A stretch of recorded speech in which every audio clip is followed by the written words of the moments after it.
I am about to demonstrate a simple two-step strategy that will achieve spectacular and compounding financial improvement outcomes. This proven strategy will also have generally positive impacts on the environment, on health and safety, and upon corporate image. Many years ago, this generic strategy was successfully adopted by two New Zealand companies. One company, the former NZ Dairy Group, was a consistent leader in terms of milk solids payout performance. The other company, in the port sector, is still achieving the highest return on capital expenditure outcomes within their sector. Assume that a company normally spends $10 million per year on capital expenditure. The board of directors decides to use its capital as a strategic resource. The aim, to improve financial performance and gain competitive advantage.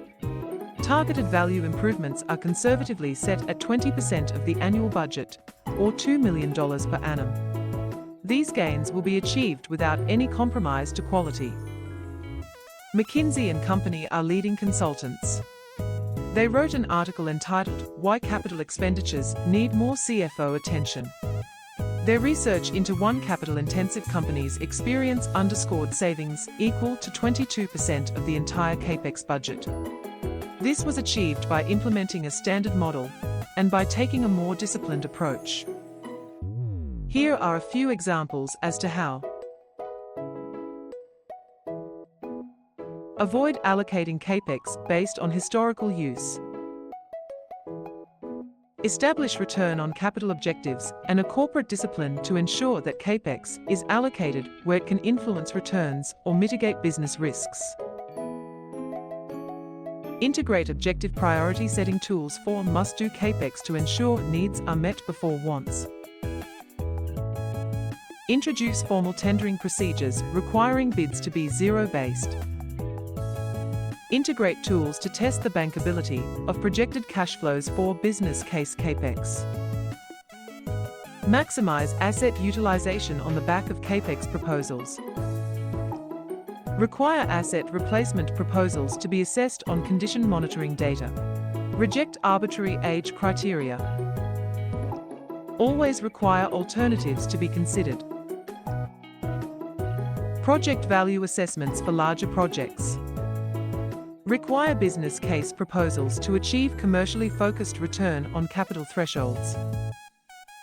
Integrate Capex history database with appraisal software to share information for continuous improvement. Consider the most appropriate deployment of assets being replaced.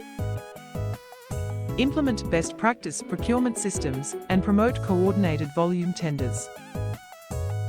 Consider the merits of pre-used assets in low-risk situations. Post-audit the success of projects to ensure that past mistakes are not being repeated. Align executive incentives with shareholder interests in terms of rewarding the creation of economic value. Reject the KPI which encourages managers to prematurely replace assets to avoid maintenance costs. Base asset replacement life cycles on economic criteria. The board strategy requires reinvesting the $2 million a year saved into additional Capex initiatives with 3-year average payback periods and with 10-year average project lives. These business case projects will increase revenues, reduce operating costs, or reduce working capital. And importantly, they will support business innovation. Here are a few examples.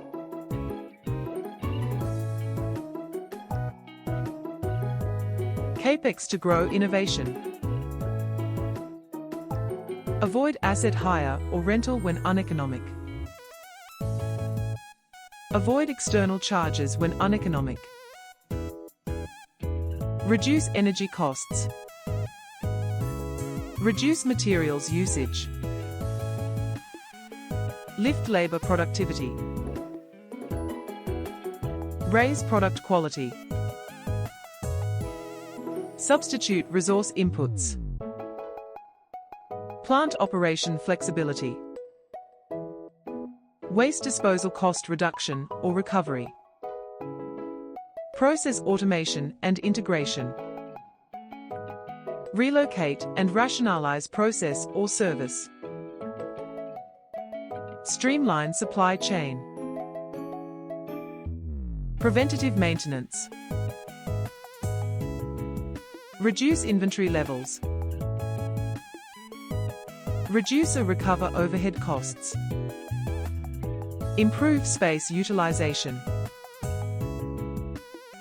Enhance asset security. Introduce AI automation. This example has so far demonstrated many ways to gain $2 million better value from a $10 million a year capital expenditure program.